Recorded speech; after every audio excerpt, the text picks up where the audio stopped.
All the engines on the island of Sodor look forward to Harvest Festival time. But most of all, they look forward to Sir Topham Hatt's Harvest Firework display. Sir Topham Hatt came to see Thomas and James. James, you are to collect the fireworks from the depot. James was overjoyed. Thomas wasn't happy at all. But I wanted to collect the fireworks, Thomas pouted. Sir Topham Hatt chose me because I'm as red as a rocket and twice as grand. James steamed proudly across the countryside. Brightest and best, brightest and best, he hummed happily to himself. He was having a wonderful day. Thomas was still upset when he arrived at the shunting yards. Bother James, he grouched, and he biffed the troublesome trucks crossly around the yard.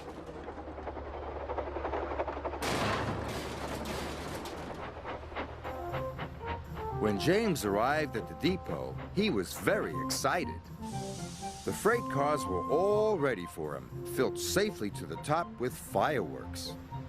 James was coupled up with the precious cargo, and he steamed away.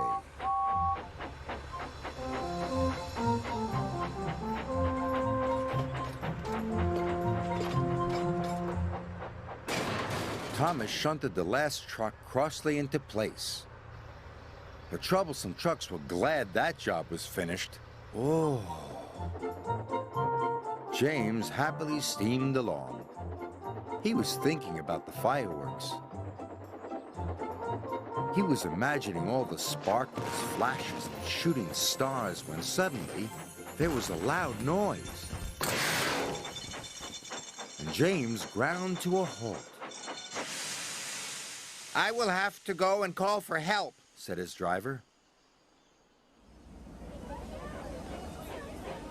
Thomas puffed back into Knapford Station as Gordon was letting off his passengers. Children and grown-ups from all over the island had come to see the fireworks. Seeing the children cheered Thomas up, but Sir Topham Hatt looked concerned. James has broken down, he said. You must collect him, Thomas, and bring him back, or the fireworks display will be canceled. "Oh, no," cried Thomas. "Then all the children will be sad." And he set off to collect James.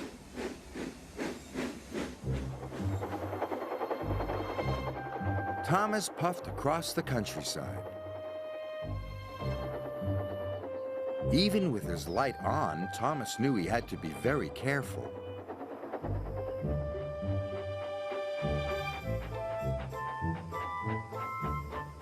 Thomas found James broken down on the track.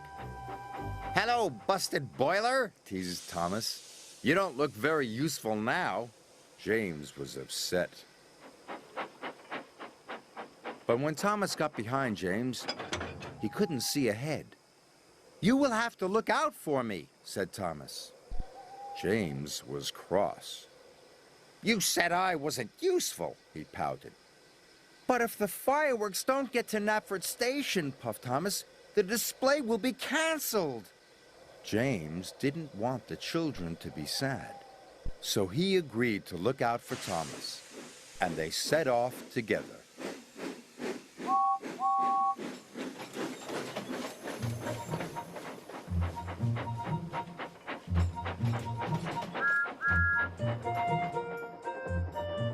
When the track was straight and clear, James called out, "Go faster, Thomas!" And Thomas did. They were soon working happily together and making good time. Sir Topham Hatt checked his watch. There was still no sign of Thomas or James. It's very late, he thought. It's almost the children's bedtime. Even Gordon was worried. "I'll have to cancel the display," said Sir Topham Hatt. So the disappointed children started to board the coaches.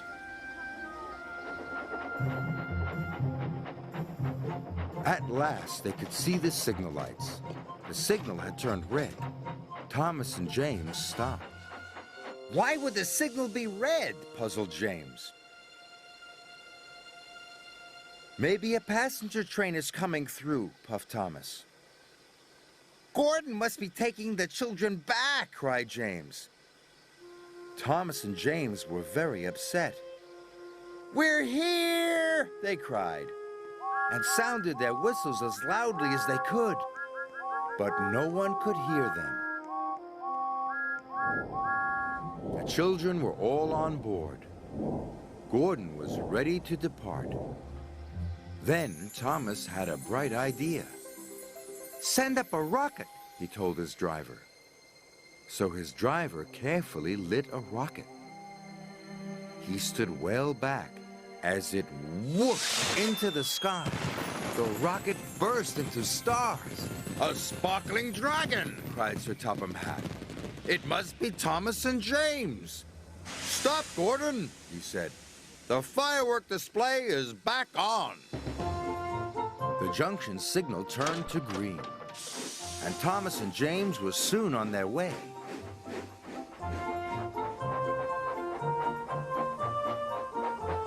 James and Thomas were soon at the station.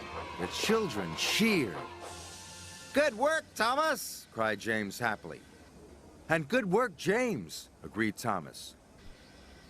Good work, both of you, boomed Sir Topham Hatt.